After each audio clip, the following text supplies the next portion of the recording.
Selamat malam buat semua teman-teman YouTuber dan teman-teman subscriber. Kali ini alhamdulillah saya sudah berada di Kota Garut nih.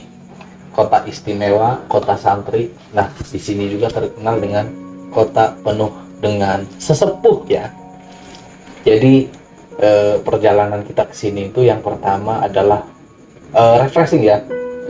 Di sini saya juga udah kondisinya mempertanyakan mereka sehat atau enggak. Alhamdulillah mereka semua sehat. Jadi supaya suara kita lebih jernih, dan saya memutuskan untuk melepas masker dengan satu syarat, yaitu area benar-benar steril, tidak ada kerumunan, hanya titik kita bertiga ini kondisi sehat semua ya. Jadi saya memberanikan untuk tidak memakai masker. Oke teman-teman, sebelum saya berlanjut untuk lebih jelas kita akan mengobrolkan apa, perkenalkan dulu, saya M. Untung Mario, sering dipanggil dengan Mas Mario ataupun Mas Mario Channel ya. Nah, kali ini saya akan bertanya kepada narasumber yang pertama dengan perkenalkan namanya siapa Mas? Buat teman-teman Mas Mario Channel nih ya. Mas Mario Channel, kenalin nama saya tuh Sofi Mubarak Al Hasani. Saya memang asli orang Jawa, Bapak Semarang, Ibu Blitar, Mas. Gitu Mas. Oke, nah sebelumnya dengan Mbak siapa nih? Oke, nama lengkap juga ya? Boleh nama ngetren ya? Kalau nama ngetren kali jadi dicari nama Instagram gitu kan. Apa boleh buat kalau emang itu jadi saudara ataupun jodoh ya. Amin. Nggak bercanda, nama saya Alifah Dia Firial. Luar biasa. Asli mana Kak Alifah? Saya kebetulan Sunda dua-duanya, Ibu Bandung, Bapak Bogor. Jadi nggak jauh nih karena kita posisi di Garut, Iya. masih terbilang kampung sendiri juga nih. Iya. Nah teman-teman, sebelumnya saya akan coba bertanya sama Mas Sofi ini. Nah, mengenai tentang perjalanan Mas Sofi ini dan Mbak Alifah, mungkin satu-satu yang pertama saya akan pertanyakan Mas Sofi terlebih dahulu ya.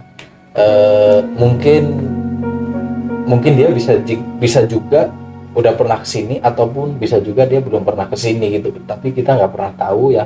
Saya akan coba langsung bertanya dengan Mas Sofi ini, pengalaman apa saja serta aura apa saja gitu ya ketika dia tuh masuk ke wilayah Garut. Yang jelas kalau menurut saya pribadi, saya akan merasakan hawa yang berbeda karena energi Garut itu luar biasa ya, karena emang di sini banyak sesepuh juga, bisa lebih terkenal dengan wilayah kekuasaan Prabu Siliwangi ya, uyut kita lah ya, Prabu Siliwangi. Di sini banyak cucu-cucunya, cicit-cicitnya, bahkan keturunan yang masih hidup sampai sekarang masih ada, hanya masih belum terlihat luas ataupun terkenal luas gitu. Oke, sebelumnya saya akan mencoba bertanya dengan Mas Sofi ya teman-teman. Pengalaman apa saja yang dia dapat selama perjalanan dari sekitar jam 3 sore sampai dengan tadi sampai itu sekitar pukul 6 maghrib teman-teman. Nah, kemungkinan di situ akan ada energi-energi perbedaan ya selama perjalanan, pastilah, walaupun kondisi kita itu sedang berkendara ataupun naik mobil ya, kasar itu lebih tempat tertutup gitu, tapi saya yakin akan ada aura berbeda di sisi lain waktu dan lain hari, karena kondisi siang ke malam itu pasti ada perbedaan. Oke teman-teman, kita akan coba langsung bertanya sama Mas Sofi ya. Nah Mas Sofi, Ya Mas Mario. saya akan coba lebih bertanya nih ya, mengenai apa ya, lebih ke energi apa sih yang Mas Sofi dapat itu selama perjalanan dari jam 3 sore itu sampai Garut itu jam 6 sore.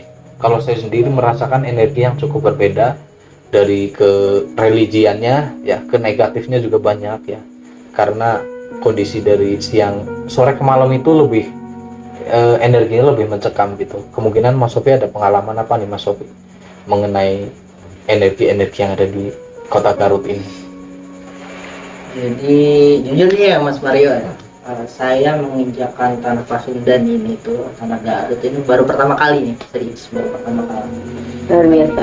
Memang makasih loh Kak Alifah. Udah jalan-jalan. Jadi jujur ini memang pertama kali saya untuk ke tanah Pasundan gitu ya Mas Untung. Jadi memang setelah saya kesini gitu kan, memang sih secara kasat mata memang alamnya pun indah banget gitu. Saya sangat mengagumi tanah Pasundan ini, memang alamnya sangat indah gitu. Nah selain itu juga yang saya rasakan itu lebih ke aura yang apa sih, kayak gini loh, Mas. Gimana sih ketika Mas Untung bertemu dengan seseorang yang sepuh gitu Mas Untung. Jadi seperti itu sih, lebih kayak adem gitu ketika kita ketemu dengan sesepuh kita, leluhur kita, terus yang memang leluhur kita itu dekat dengan Allah gitu kan, pasti kan kita rasa di sini tuh kayak adem gitu, memang adem gitu. Jadi yang saya rasakan itu sih Mas, jadi kayak ya karena memang ya seperti yang Mas Mario tadi bilang kan, di sini banyak yang terkenal dengan sesepuh gitu kan. Yang saya rasakan memang karena saya itu putu ya, bisa dibilang putu dari beliau ini gitu. Terbilang cucu gitu ya, Iya, berarti putu itu cucu ya. Putu itu cucu gitu. Jadi saya sih lebih ke takdim gitu sih Mas, takdim, dan memang saya kayak menghormati. Oh jadi memang di sini tuh luar biasa gitu suasananya, adem. Yang saya rasakan lebih ke adem, nyaman gitu sih Mas. Karena sangat berbeda sekali sih ketika di Bekasi gitu, di tempat kita yang kemarin kan, dan di sini tuh memang. Dan satu lagi Mas, memang di sini tuh saya merasakan bahwa dunia itu kayak berputar lebih lambat gitu sih Mas. Ya mungkin sama ya ada waktunya, cuman yang saya rasakan tuh Terasa lebih tenang gitu. iya ya lebih ke situ mungkin ya. Suasana itu nggak semacam udah seakan-akan tahu tuh udah bisa, Nggak tahu tuh udah terburu-buru, malam iya. gitu. Nggak terburu-buru. Jadi memang kita di sini juga, saya ini tadi kan ngerasa udah jam 11 malam gitu, ternyata masih jam 8 malam gitu kan. Betul. Yang ketika kita di Bekasi tuh kayak udah jam 11 malam, udah jam 12 gitu, udah nggak kerasa udah jam 2 pagi gitu kan. Iya. Jadi kalau di sini tuh memang suasananya lebih enak, lebih adem, seperti itu sih Mas kalau masalah-masalah itu. Nah sekarang seringkali seiring berjalannya waktu itu perkembangan era digital itu semakin bagus gitu ya. Ada kala yang orang yang seringkali gegara melihat dunia kedua itu melalui sosial media nih Mas Sofi. Seringkali orang beranggapan saya nggak percaya nggak ada jin, saya nggak percaya ada setan, nggak percaya ada ini. Menurut Mas Sofi sendiri tanggapannya apa nih? Sedangkan Allah itu kan benar-benar menciptakan jin itu ada, karena ada alam nyata dan alam gaib, alam satu, alam kedua gitu. Tanggapan Mas Sofi apa nih untuk orang-orang yang seperti itu nih, supaya jangan sampai salah kaprah nih penanggapan mengenai adanya jin, setan, bahwa emang sebenarnya ada. Tapi menurut Mas Sofi bagaimana nih supaya orang itu tuh menanggapinya boleh nggak percaya, tapi sama aja, kalau emang dia nggak percaya berarti ya nggak percaya juga sama sang penciptanya begitu. Tanggapan Mas Sofi apa nih tentang orang-orang yang seperti itu Mas Sofi? Ya seperti ini ya, mungkin karena memang eranya sekarang digitalisasi gitu, yang mana semua harus kasat mata gitu, dan bahkan ilmu pengetahuan juga semakin berkembang gitu kan Mas Untung. Jadi kayak dunia-dunia yang tidak nyata itu, seperti ya saya tidak percaya bahwa adanya jin gitu, adanya setan-setan atau apapun itulah gitu. Jadi memang seperti itu. Cuman yang saya tekankan bahwa gini, di dalam dunia ini kita itu yang pertama harus saling menghormati ya Mas, saling menghormati. Semisal jadi ketika kita di suatu tempat dimanapun itu pasti itu ada yang namanya sesepuh gitu. Kalau orang Jawa sering bilang itu yang babat alas gitu ya Mas, babat alas. Kalau dan kebetulan di sini memang sesepuhnya kita adalah Prabu Siliwangi gitu kan ya Mas. Jadi memang kalau menurut saya sih, karena memang guru-guru saya selalu bilang bahwa ketika kamu dimanapun itu gitu ya, harus tetap sopan santun, itu yang pertama. Tata krama itu tidak gini, maksud saya bukan tidak wajib tapi wajib gitu, karena memang di Indonesia sendiri itu tata krama itu nomor satu daripada ilmu gitu Mas. Ya enggak? Jadi ilmu itu penting, tapi memang tata krama itu lebih dipentingkan, karena Rasulullah datang ke muka bumi itu juga untuk memperbaiki akhlak gitu, karena memang manusia udah pada pinter gitu kan. Tapi ketika tata krama. Ini orang yang kadang mungkin gara-gara pinter dia malah salah kaprah gitu Mas Untung. Nah, dimanapun itu guru-guru saya selalu bilang, selalu uluk salam kita kepada wali-wali itu gimana gitu. Kita cukup kirim Fatihah ke mereka gitu. Terus pasti ada pertanyaan lagi dong, kita nggak tahu nih namanya siapa gitu. Tenang aja, orang-orang atau beliau-beliau itu tuh lebih tahu daripada kita gitu kan, lebih tahu, lebih mengerti bahwa apa, bahkan kita belum ngomong pun masih niat di dalam hati nih teman-teman gitu kan. Kita beliau tuh udah tahu gitu gimana. Makanya ya udah, walaupun kamu tidak tahu di mana atau siapa yang babat alas di daerah situ, ya udah kirim. Kalau yang biasa saya lakukan gitu ya Mas Untung ya, Mas Mario, saya selalu bilang bahwa saya selalu kirim Fatihah dulu ke Kanjeng Nabi, ke Syamsul Qadir, kemudian ke wali-wali, ke guru-guru saya. Habis itu saya khususkan Fatihah ke wali fi hadil wilayah, waliullah atau sesepuh kiai di wilayah ini khususnya gitu. Makanya saya baca Fatihah 7 kali sampai 11 kali gitu. Nah, itu yang diajarkan guru saya untuk uluk salam menghormati sesepuh gitu. Karena memang kita juga harus menghormati sesepuh yang lebih tua yang kasat mata gitu kan. Tapi kita juga harus menghormati sesepuh kita yang sudah mendahului kita semua gitu ya. Nah, seperti itu sih Mas Untung. Kalau masalah buat teman-teman yang memang tidak percaya akan adanya dunia kedua ya, dunia gaib gitulah ya, kalau menurut saya sih dia belum iman sih gitu. Karena apa ya, iman kita aja nggak kelihatan gitu loh. Iman tuh seperti apa sekarang gini, coba gambarkan iman tuh seperti apa. Pasti jawabannya iman itu adalah perasaan tenang, ya nggak sih? Betul Mas. Tidak mungkin kita menggambarkan iman tuh seperti ini, iman tuh ganteng, bentuknya kotak, enggak. Iman itu tidak kasat mata, tapi yang bisa merasakan apa? Hati. Itu yang berhubungan dengan Nur Muhammad. Kenapa? Karena saya yakin bahwa setiap makhluk hidup di muka bumi ini itu pasti memiliki yang namanya Nur Muhammad. Kita tuh selalu memiliki percikan Nur Muhammad. Maka dari itu, ketika orang itu benar-benar iman, ya sekarang gini, kita mencintai Rasul kita menyayangi Rasul kita, bahkan kita bisa meneteskan air mata demi Rasul kita gitu kan. Itu karena apa sih gitu?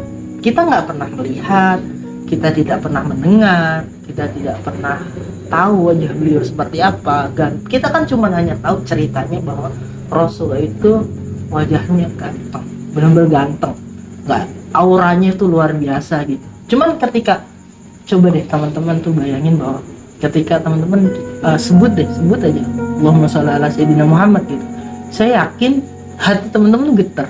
Karena apa? Memang di hati kita tuh punya yang namanya Nur Muhammad gitu, Nur Kanjeng Nabi. Jadi ketika teman-teman itu tidak percaya, mohon maaf ya, ketika tidak percaya bahwa akan adanya hal seperti itu, berarti saya menganggap bahwa teman-teman itu belum percaya akan iman teman-teman sih. Akan dengan imannya sendiri begitu Mas Sofi ya? Iya, karena ya dengan seperti itu, jujur ya Mas,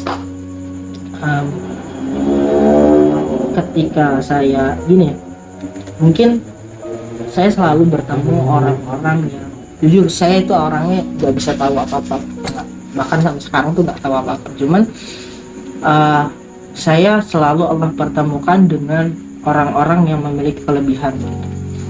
Saya mensyukuri itu. Mensyukuri apa? Berarti Allah tuh ingin menunjukkan kepada kita bahwasannya ini loh, dunia ini tidak hanya kamu yang menempati, ada dunia lain juga yang menempati di dunia ini, dan kalian juga harus saling menghormati. Yang pertama. Yang kedua, Allah ingin membuktikan bahwa ternyata di dunia ini tuh kebesaran Allah tuh luar biasa gitu. Jadi Allah menciptakan makhluk bumi itu kan makhluk Allah ya. Menciptakan makhluk itu nggak cuman yang terlihat kita kayak Mas Untung, kayak tumbuhan, air dan lain-lain, itu kan karunia Allah gitu. Tapi Allah juga menciptakan sesuatu yang tidak kelihatan. Jadi ketika kita mempercayai sesuatu yang tidak kelihatan itu, berarti menurut saya sih kita sudah menerima bahwa menerima iman kita sih, lebih ke situ sih Mas. Jadi karena iman itu tidak terlihat, perasaan gitu, dan mungkin makhluk-makhluk seperti dunia kedua itu saya juga tidak bisa melihat, cuman bisa merasakan gitu ya, lebih ke situ. Berarti ketika kita melihat atau merasakan bahwa dunia kedua itu ada gitu kan, berarti kita sangat mempercayai bahwa oke, Allah itu ada, semua di dunia ini pasti ada yang menciptakan gitu kan. Yang menciptakan itu Allah itu zat yang hak gitu, benar-benar hak, ya udah nggak bisa dibantah lagi gitu kan. Terus yang kedua, bahwasannya Rasul itu benar-benar ada. Rasul itu bukan cerita orang dulu gitu, bukan hanya sekedar dongeng. Nah, bukan sekedar hanya dongeng, tapi memang Rasul itu nyata. Gimana caranya kita benar-benar mempercayai bahwa Rasul itu ada, orang yang Kita nggak lihat. khairul ummah gitu ya, sebaik-baiknya ummah gitu. Yang mana sih orangnya gitu, kita nggak tahu gitu, tapi kita bisa menggapai itu dengan apa? Dengan hati kita, Keyakinan. dengan keyakinan kita gitu sih Mas Mario. Oke, terima kasih Mas Sofi ya nih. Siap. Alhamdulillah ya, mantap sekali penjelasan dari Mas Sofi ini ya. Semoga di sisi lain ambil baiknya ya. Kalau memang menurut teman-teman ada yang tidak baik, perlu kita maklumi dan jangan ikutin, jangan ambil sisi positifnya. Nah, apapun yang positif, ambillah yang positif. Menurut teman-teman yang negatif, tinggalkan yang negatif, kejar yang positifnya.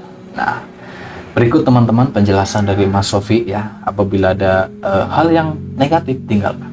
Ada hal yang positif, ambil, ikut, dan carilah. Positifnya seperti apa, positifnya bagaimana, supaya tidak ada salah penanggapan ya. Jadi kalau emang menurut teman-teman negatif, ya jangan ikutin. Itu aja dari saya. Nah, sekarang setelah tadi ada penjelasan dari Mas Sofi, sekarang ada satu lagi nih yang coba akan saya tanya, yaitu langsung dengan Mbak Alifah ya. Nah, Mbak Alifah ini tadi sempat bareng juga gitu ya.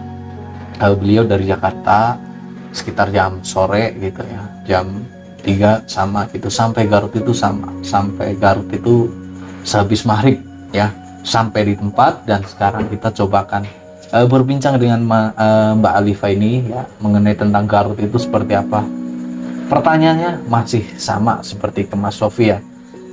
Dibilang eksistensinya Garut itu seperti apa, auranya Garut itu seperti apa, dan yang jelas sih yang perlu kita ikutin adalah energi positifnya nih. Kalau energi negatif jelas pasti ada. Yang jelas tadi sesuai keterangan Mas Sofi itu, energi negatif di Garut cukup lumayan ya, tapi di sisi lain energi positifnya lebih lumayan, bahkan luar biasa. Nah, sekarang kita langsung aja ke Mbak Alifah. Oke teman-teman, sekarang kita akan coba bertanya sama Mbak Alifah langsung nih. Jadi begini Mbak Alifah, saya akan coba bertanya sama Mbak Alifah karena pastinya Mbak Alifah akan merasakan di satu sisi lain adalah dengan hal yang nyata dan dengan hal yang tidak nyata. Di sisi lain hal yang tidak nyata adalah dari makhluk alam kedua itu jelas ada gitu Mbak Alifah ya. Nanti coba akan saya bertanya nih. Udah berapa kali sih Mbak Alifah ini ke Garut ataupun udah keliling wilayah Jawa Barat, terutama Garut ini yang saat ini kita tempati untuk kita obrolkan ya Mbak Alifah. Iya. Ada apa saja sih energi Mbak Alifah yang Mbak Alifah sendiri tangkap nih? Karena dari sisi lain yang saya tahu Mbak Alifah lebih sedikit koneksi ya, sedikit respon juga, dan ada keluarga besar juga di sini. Karena Jawa Barat ini terkenal dengan wilayah kekuasaan Prabu Eyang Siliwangi ya. Saya akan bertanya sama Mbak Alifah nih. Hal apa saja yang Mbak Alifah dapat, terutama energi positif tanggapan Mbak Alifah Garut itu seperti apa Mbak? Sejukkah, nyamankah, apa bisingkah, apa bikin jenuh, apa bikin happy gitu. Mungkin Mbak Alifa sedikitnya akan merasakan seperti Mas Sofi tadi nih Mbak Alifa. Iya. Jadi gini Mas, kalau saya sih sebenarnya dari keluar Cilenyi itu udah hawa udah mulai beda lah, udah bukan kayak di Bekasi gitu. Terus kata saya, aduh ini ada apa? Kan kebetulan tadi juga di mobil saya tidur kan. Kira saya bangun pas keluar tol Cilenyi, aduh ada kenapa gitu. Ada salah apa nih saya gitu, karena hawanya masih negatif pas keluar tol Cilenyi. Jadi gitu. kayak bentrokan energi begitu. Iya gitu kan. Dan kebetulan saya sebenarnya ke Garut udah sering, cuma ini perdana tanpa pawang gitu, tanpa ayahanda gitu kan. Biasanya nggak pernah merasakan gimana-gimana Jadi karena selalu energinya itu dibuka terlebih dahulu. iya Karena kemudian gitu. Karena mungkin dulu kalau ayah udah pamit atau segala macem gitu kan, nggak tahu, nyaman-nyaman aja, enak-enak aja gitu. Terus pas ini keluar tol Cilenyi, aduh ini ada apa? Sempet aduh lanjut nggak gitu kan. Cuma ya udah saya coba pamit, bacain Al-Fatihah dan segala macamnya gitu kan. Udah mulai enak tuh hawanya, udah mulai nyaman, udah mulai adem. Udah sini mungkin karena masih satu tanah juga kan, Jawa Barat gitu Garut ini. Kemudian pas sampai sini saya turun mobil, wah kok rame. Saya disambut. Saya disambut gitu. Ya udah akhirnya saya pamit lah. Numpang lah gitu kasarannya. Saya numpang di sini dulu 2 hari, ya jangan ganggu dan segala macemnya. Ya udah sih, gangguannya sudah enak, sekarang udah nyaman, udah adem, udah ya enak sih sekarang sih. jadi mungkin mereka juga respon gitu ya. Ketika ada keluarga yang datang Iya, gitu, mungkin. mereka juga ikut, wah ada keluarga gitu nyamperin gitu ya. Karena tadi disambut lumayan banyak gitu, saya banyak sekali gitu, saya pikir saya seperti artis-artis Royal Kingdom gitu kan. Alhamdulillah merasakan gitu, tapi tadi banyak. Terus makanya kan tadi saya juga sempat keliling dulu gitu, kenalan lah satu-satu, disamperin, namanya saya tamu di sini, nggak enak juga kalau misalkan itu nggak sopan. Cuma sekarang udah enak, tenang, kayaknya mau seminggu malah di sini ya. Lihat nyaman gitu, Iya, Mbak saya Alifa ya. nyaman gitu. Jadi Garut itu memang luar biasa, istimewa, dan dibilang luar biasa juga luar biasa karena di sini saya pengalaman di Garut, beberapa hari itu saya tinggal di wilayahnya Abah Deni ya. Jadi luar biasa memang Garut itu terkenal dengan banyaknya sesepuh, terutama dari garis keturunan pun masih hidup. Alhamdulillah masih ada, masih bisa kita ajak komunikasi, masih kita bisa ngobrol-ngobrol dengan keturunannya ya. Di sisi lain yang kita harapkan adalah keberkahan, nikmat syukurnya ya. Jadi sejarah itu terlestarikan gitu, walaupun hanya sekedar melalui kata ya, tanpa kita bisa melihat buktinya, tapi tanpa bukti pun rasa ada. Dan sisi lain adalah ternyata rasanya seperti ini, keluarga besar Prabu Yak Siliwangi itu seperti ini, yaitu melalui rasa gitu. Walaupun buktinya nggak ada, tapi dari rasa itu bisa kelihatan, walaupun sebenarnya rasa itu tidak bisa dilihat gitu, tetapi secara batin itu rasa akan terlihat dari bagaimana sifat-sifat dari keturunan-keturunannya Prabu Yak Siliwangi. Disitulah kita akan merasakan yang namanya sifat-sifatnya gitu ya. Tetapi luar biasa, dan menurut saya, dari saya pribadi ya, terutama Mas Sofi ini luar biasa tanggapannya, dan Luar biasa. Mbak Alifa ini juga luar biasa. Alhamdulillah, semoga membawa berkah dan membawa nikmat syukur buat teman-teman semuanya, bahwasanya benar kita harus menghargai orang yang lebih tua ya, orang yang lebih tua ya. Terus terutama seperti ini teman-teman, seketika kita berada di wilayah manapun, utamakan sopan dan santun. Karena seperti ini teman-teman, sopan dan santun itu bisa menghilangkan musibah dan bisa mendatangkan musibah. Hanya sekedar sepele, karena kata-kata sopan dan santun itu bisa mendatangkan musibah jika tidak kita jalankan. Tetapi jika kita jalankan, musibah itu akan hilang dengan kata sopan dan santun. Maka buat teman-teman, tetaplah selalu menggunakan attitude ya. Attitude itu tidak kita gunakan hanya terhadap manusia, tetapi seluruh makhluk ciptaan Allah Subhanahu wa Ta'ala yang ada di alam ini. gunakan attitude kita dengan cara mereka masing-masing. Kalau kita terhadap orang yang makhluk ciptaan Allah yang nyata ya, seperti keluarga besar kita ini, kita selalu mengucap permisi, mohon maaf, pangapunten, punten gitu. Kalau terhadap mereka yang tidak bisa kita lihat, kita cukup dengan uluk salam, permisi, assalamualaikum, waalaikumsalam gitu. Mohon maaf. Dari batin juga bisa, dari hati kita ucapkan kepada mereka permisi, kita numpang main, numpang ngopi, numpang lewat ya. Jadi intinya seperti itu, dan saya ucapkan terima kasih banyak kepada Mas Sofi. Terima kasih Semoga juga nih saya. ada keberkahannya buat teman-teman, dan juga Mbak Alifa, semoga ada keberkahan buat semuanya yang berada di Kota Garut. Dan teman-teman yang berada di Kota Garut, jangan lupa selalu laksanakan sopan dan santun, karena sopan dan santun bisa membuat Anda lebih tenang ya, dan juga mampu menghilangkan segala masalah apapun, juga mencegah segala resiko bahaya terhadap diri Anda. Ingat, sopan dan santun. Terima kasih. Saya Mas Mario Channel, dan beliau Saya Alifa. dan beliau. Saya Sofi Mubarok. Terima kasih banyak. Saya undur diri. Jangan lupa like, share, dan subscribe.